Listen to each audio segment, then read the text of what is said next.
তোমাকে ইসলামিক 3টে প্রশ্ন করব, তুমি যদি উত্তর দিতে পারো তোমার জন্য ছোট্ট একটা পুরস্কার থাকবে। তুমি প্রস্তুত আছো উত্তর দেওয়ার জন্য? ইনশাআল্লাহ। ইনশাআল্লাহ। চলো, তোমার জন্য প্রথম প্রশ্ন হচ্ছে, প্রথম প্রশ্ন, রমজান মাসে রোজা ভাঙার দুটো কারণ আমাদেরকে শোনাও। ইচ্ছাকৃত পানি পান করা বা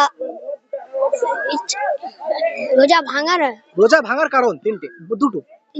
ইচ্ছাকৃত পানি পান করা বা ইচ্ছাকৃত কোনো খাবার বা ইচ্ছাকৃত খেয়ে নেওয়া। আলহামদুলিল্লাহ, সঠিক উত্তর দিয়েছেন।